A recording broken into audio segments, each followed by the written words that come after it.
Hello दोस्तों, आज हम बात करेंगे डॉक्ट्रिन ऑफ बेसिक स्ट्रक्चर की। इंडिया में ये कब आई, कैसे इस डॉक्ट्रिन को केसेस के द्वारा एलोबरेट किया गया।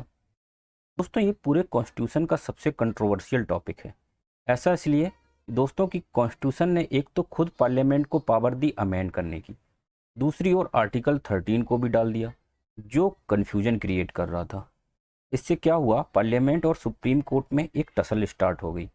पार्लियामेंट कहती है हमारे पास अनलिमिटेड पावर है अमेंड करने की, दूसरी ओर सुप्रीम कोर्ट ने एक डॉक्ट्रिन इवॉल्व की और कहा कि नहीं भाई, आपके पास अनलिमिटेड पावर नहीं है, इसकी कुछ लिमिटेशन है, और ये लिमिटेशन है डॉक्ट्रिन ऑफ बेसिक स्ट्रक्चर। दोस्तों, अब अगर हम इस डॉक्ट्रिन को एक शब्द में डिफाइन करें तो इसके लिए अप्रोप्रिएट वर्ड होगा हवा, जिसे हम देख नहीं सकते। ऐसा कहने के पीछे रीजन ये है कि अभी तक कोई ऐसा रूल नहीं है जिससे हम ये डिफाइन कर सकें कि क्या बेसिक स्ट्रक्चर है और क्या नहीं। कौन सा प्रोविजन बेसिक स्ट्रक्चर है, कौन सा पार्ट बेसिक स्ट्रक्चर है, ये डिपेंड करता है सुप्रीम कोर्ट की विल एंड विजडम पे, कि वो इन पर्टिकुलर केसेस डिसाइड करें कि क्या बेसिक स्ट्रक्चर है और क्या नहीं। यही डिसाइड करने के लिए सुप्रीम कोर्ट ने जस्टिस एन रे की अध्यक्षता में एक बेंच कॉन्स्टिट्यूट की, जिसका काम ये आइडेंटिफाई करना था कि क्या बेसिक स्ट्रक्चर है और क्या नहीं। But after 5 sitting it failed to identify any particular provision as basic structure. और इन्होंने इसके पीछे रीजन ये दिया कि यदि हम किसी भी पार्ट को या प्रोविज़न को बेसिक स्ट्रक्चर डिक्लेयर कर देंगे तो ये सुप्रीम कोर्ट की inherent power of judicial review को डाइल्यूट करेगा। दोस्तों, जब हम इस डॉक्ट्रिन की बात करते हैं तो सबसे पहले हमारे दिमाग में केस आता है Kesavananda Bharati versus state of Kerala का केस। लेकिन इस केस के पहले भी फेमस लॉयर नानी फाल्कीवाला ने गोलकनाथ के केस में इस टर्म की शुरुआत की थी और एक क्वेश्चन अराइज किया था कि क्या पार्लियामेंट के पास अनलिमिटेड पावर होनी चाहिए अमेंड करने की, और क्या पार्लियामेंट फंडामेंटल राइट को भी अमेंड कर सकती है। यही क्वेश्चन था अब तक की सबसे बड़ी बेंच के सामने, कि क्या पार्लियामेंट फंडामेंटल राइट को अमेंड कर सकती है। दोस्तों, सुप्रीम कोर्ट ने इस केस में आर्टिकल 13 और आर्टिकल 368 जो कन्फ्यूजन क्रिएट कर रहे थे उनके बीच में एक बैलेंस क्रिएट किया। साथ ही कहा कि कॉन्स्टिट्यूएंट असेंबली ने पार्लियामेंट को पावर दी है अमेंड करने की, और सोसाइटी की ज़रूरत के हिसाब से पार्लियामेंट अमेंड कर सकती है।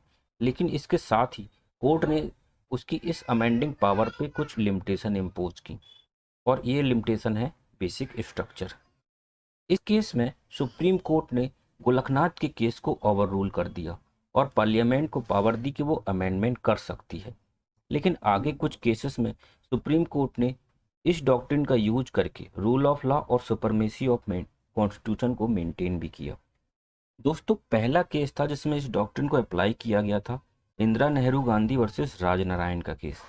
इस केस में इलाहाबाद हाई कोर्ट ने इंदिरा गांधी के इलेक्शन को करप्ट प्रैक्टिसेस के ग्राउंड पे इनवैलिड बता दिया था, और इसी डिसीजन के अगेंस्ट इंदिरा गांधी ने सुप्रीम कोर्ट में एक अपील फाइल की। और इस अपील के पेंडिंग रहते हुए पार्लियामेंट ने 39वां संविधान संशोधन पास किया और आर्टिकल 329A को जोड़ा। पार्लियामेंट ने इस अमेंडमेंट के द्वारा कोर्ट की जुरिडिक्शन को विड्रॉ करते हुए कहा कि कोर्ट के पास पावर नहीं है कि वो प्राइम मिनिस्टर से रिलेटेड इलेक्शन डिस्प्यूट को सुन सके। इस अमेंडमेंट को वैलिडिटी को चेक करते हुए सुप्रीम कोर्ट ने कहा कि free and fair election is the basic structure of Indian constitution,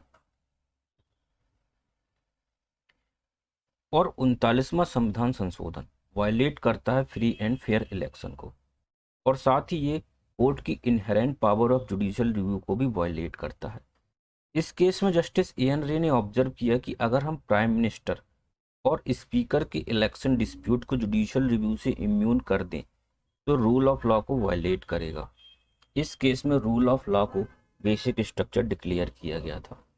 दोस्तों, इसी डिसीजन के अगेंस्ट पार्लियामेंट 1976 में 42वां संविधान संशोधन लेकर आई और आर्टिकल 368 में क्लॉज 5 और क्लॉज 4 को जोड़ दिया। इस अमेंडमेंट को चैलेंज किया गया था Minerva mills versus union of India के केस में। इस केस में आर्टिकल 368 क्लॉज 4 और क्लॉज 5 को कोर्ट ने इनवैलिड कर दिया और जुडिशियल रिव्यू को बेसिक स्ट्रक्चर डिक्लेयर कर दिया। इसके बाद कुछ और केस आते हैं, जैसे L Chandra Kumar versus union of India का केस। इस केस में भी जुडिशियल रिव्यू को बेसिक स्ट्रक्चर डिक्लेयर किया गया था।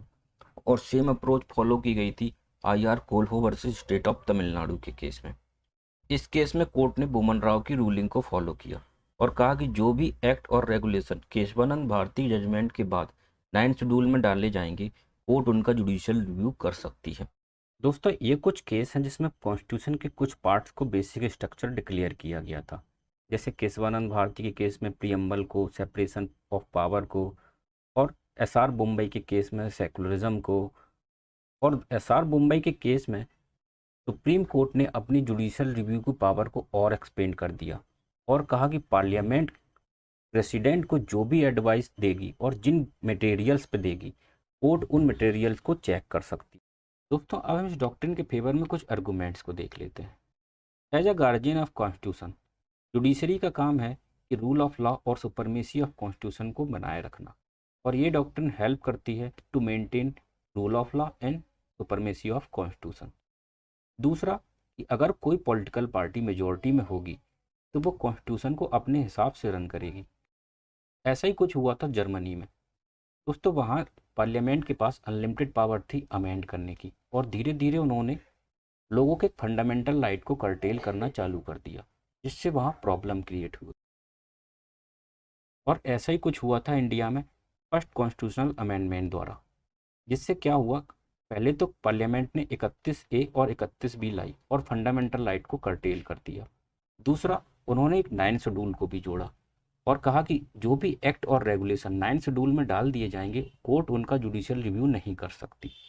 और इन्हीं चालबाजी ने फोर्स किया जुडिशरी को to evolve a doctrine, this is called doctrine of basic structure. और ये डॉक्ट्रिन चेक एंड बैलेंस को बनाए रखने में मदद करती है, जो कि एक सेपरेशन ऑफ पावर का कोर कॉन्सेप्ट है। दोस्तों, इसको आप नोट डाउन कर लें, ये आपके मेंस के नोट्स बनाने में मदद करेगी। दोस्तों, अब हम क्विकली इस डॉक्ट्रिन की क्रिटिसिज्म भी देख लेते हैं, जिससे आपका ज़्यादा टाइम वेस्ट ना हो और आप कम समय में ज़्यादा से ज़्यादा चीज़ें सीख पाएँ। दोस्तों, पार्लियामेंट लोगों की बिल को रिप्रेजेंट करती है, और अगर पार्लियामेंट कोई अमेंडमेंट लाना चाहती है तो इसका मतलब ये हुआ कि it is the bill of people who wants to bring the amendment. और इस डॉक्ट्रिन का यूज करके सुप्रीम कोर्ट ने पार्लियामेंट की अमेंडिंग पावर को लिमिटेड कर दिया है।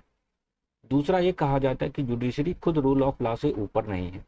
पहले तो जुडिशरी ने डॉक्ट्रिन इवॉल्व की और उसके बाद जुडिशियल रिव्यू को बेसिक स्ट्रक्चर डिक्लेयर कर दिया। इससे judiciary become more and more powerful. और अमेंडमेंट इसलिए भी ज़रूरी है कि ये फ्लेक्सिबिलिटी को मेंटेन बनाए रखता है, और कोर्ट इस तरह इस डॉक्ट्रिन का यूज करता रहा तो ऐसे तो पूरा कॉन्स्टिट्यूशन एक बेसिक स्ट्रक्चर बन जाएगा। आई होप दोस्तों आपको ये वीडियो अच्छा लगा होगा। तब तक के लिए नमस्कार, चैनल को सब्सक्राइब जरूर करें।